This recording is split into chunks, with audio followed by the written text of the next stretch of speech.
सन 1954 की बात है। राजस्थान के एक दूर दराज इलाके में स्थित था कर्णीपुर नाम का एक छोटा सा गांव। चारों ओर रेगिस्तान और बीचों बीच एक पुराना कुआं, जिसे गांव वाले नलकूप कहते थे। इस कुएं के बारे में कहा जाता था कि जिसमें किसी जमाने में एक तांत्रिक को जिंदा दफना दिया गया था। गांव के बड़े बुजुर्गों का मानना था कि ये कुआं शापित है और सूरज ढलने के बाद इसके पास जाना मौत को दावत देने के बराबर है। पर गांव का एक युवा खून ऐसी बातों पर हंसता था। उनमें से ही एक था रतन, एक जिद्दी और निडर लड़का। एक रात की बात है जब गांव में दशहरे का मेला लगा था। सब खुशियां मना रहे थे, लेकिन रतन और उसके चार दोस्त कुछ अलग ही सोच रहे थे। शराब के नशे में चूर उन्होंने तय किया कि वे नल कालकूप की परछाई में जाकर गांव के डर के का मजाक उड़ाएंगे। रात के करीब 11 बजे, जब गांव की सारी लाइटें बंद हो चुकी थी, रतन और उसके दोस्त टार्च लेकर कुएं की ओर निकले। जैसे जैसे वे पास जाते गए, हवा का तापमान अचानक गिरने लगा। आसपास की रेत में अजीब सरसराहट होने लगी। कुएं के पास पहुंचते ही उनकी टार्च एक एक कर बंद होने लगी।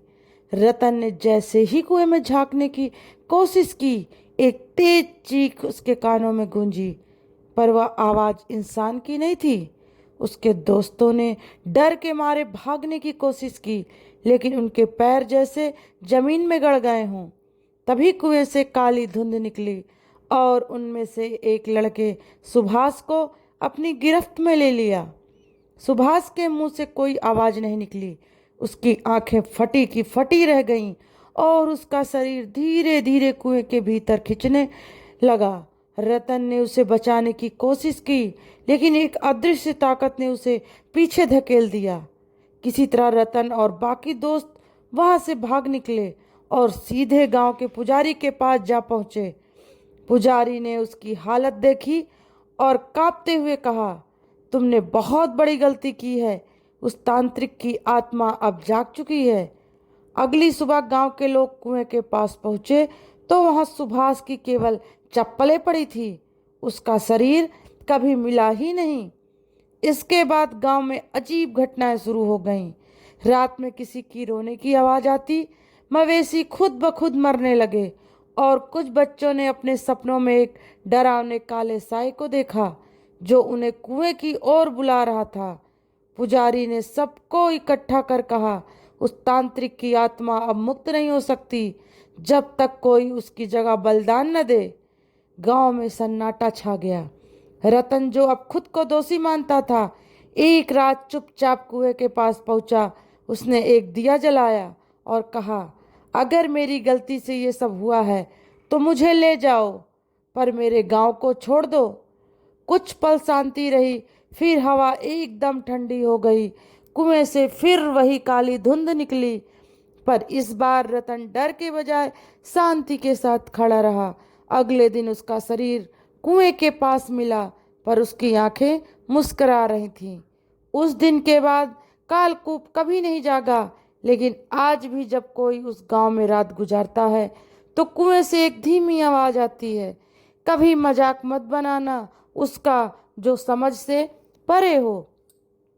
साल 1964। रतन की आत्मा को गए 10 साल बीत चुके और गांव में एक अजीब शांति छा गई थी। लेकिन किसी को नहीं पता था कि ये शांति किसी दिन बहुत बड़े तूफान के साथ आएगी। गांव में एक नए लोग बसने लगे थे, जिनमें से एक थे डॉक्टर समरवीर, एक पढ़ा लिखा डॉक्टर जो शहर से आया था। उसे कालकूप और उसके रहस्य की कोई जानकारी नहीं थी। उसका मानना था कि भूत प्रेत सिर्फ दिमाग की उपज हैं। एक दिन जब गांव का एक बच्चा बुखार से कांपता हुआ डॉक्टर के पास आया तो डॉक्टर ने उसे सामान्य दवा दे दी, लेकिन बच्चे ने डॉक्टर की आंखों में देखते हुए धीमे से कहा, वो कुएं से फिर लौट आया है। उसने मुझसे कहा सबको ले जाएगा। डॉक्टर हंसा और बच्चे की बात को नज़रअंदाज कर दिया। अगली सुबह वो बच्चा अपने खाट पर मरा पाया गया। उसकी आंखें फटी हुई थी, जैसे उसने जाते जाते कुछ बेहद भयानक देखा हो। उसकी जीभ बाहर निकली हुई थी और हथेलियों पर काले निशान थे, जैसे किसी ने आग से पकड़ा हो। फिर गांव से कांप फिर गांव कांप उठा, और इस बार सिर्फ डर नहीं, खून बहने लगा। एक रात गांव की पुरानी हवेली में रहने वाली विधवा चंपाबाई की चीखें सुनाई दी। जब लोग दौड़कर पहुंचे तो उसका शरीर छत से उल्टा लटका हुआ था और उसकी आंखों की पुतलियां गायब थीं।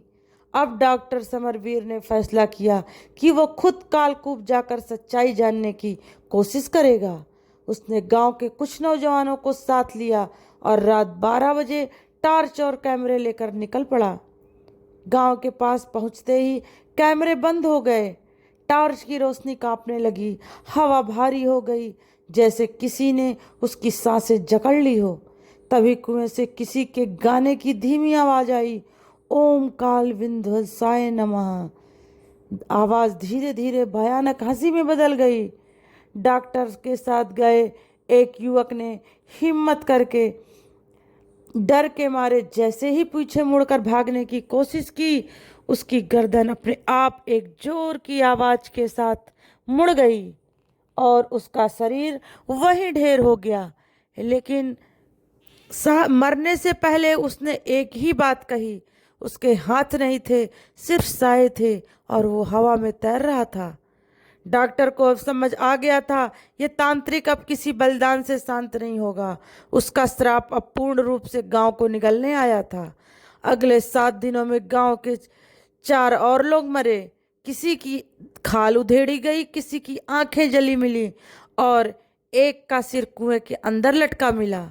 डॉक्टर ने अपनी किताबें में खोजकर जाना कि वह तांत्रिक अघोर रुद्रनाथ था, जो मृत्यु के बाद भी शरीर में रहने वाला तांत्रिक आत्मा बन चुका था, जिसे केवल उसका अधूरा यज्ञ पूरा करके ही शांत किया जा सकता था। डॉक्टर ने गांव वालों को इकट्ठा किया और सबने मिलकर एक यज्ञ की योजना बनाई, ठीक उसी जगह जहां रुद्रनाथ को जिंदा दफनाया गया था। पर जैसे ही यज्ञ शुरू हुआ, आसमान पर काले बादल छा गए। हवा की गति इतनी तेज हो गई कि लोग जमीन से चिपकने लगे। कुएं से अब एक कोई साया नहीं, बल्कि खून की धारा निकली। डॉक्टर ने मंत्र पढ़ते पढ़ते जैसे ही आखिरी आहुति दी, आग की लपटें कुएं से उठी और एक काली आकृति हवा में उठी। उसका चेहरा इंसानी नहीं था, वो एक जानवर, राक्षस और इंसान का मिला जुला रूप था। उसने कहा, मैं वापस आऊंगा हर 100 साल में, जब तक ये धरती मेरी नहीं हो जाती। उसके बाद चारों ओर शांति छा गई। कुआं एक बार फिर से शांत हो गया, पर गांव में आज भी हर 100 साल की गिनती एक डर के साथ शुरू होती है। अगला आना 2054 में होगा और तब शायद कोई रतन बलिदान देने को ना होगा। तो दोस्तों, आपको हमारी ये कहानी कैसी लगी, प्लीज़ कमेंट करके ज़रूर बताइएगा। और अगर अच्छी लगी हो तो लाइक और शेयर करना ना भूलिएगा। हमारे चैनल पर अगर नए हो तो चैनल को सब्सक्राइब करके बेल आइकन को ज़रूर दबाइएगा, जिससे हमारी नई नई कहानियों का नोटिफिकेशन आप तक पहुंचता रहे। तो दोस्तों, फिर मिलते हैं आपसे एक नई कहानी के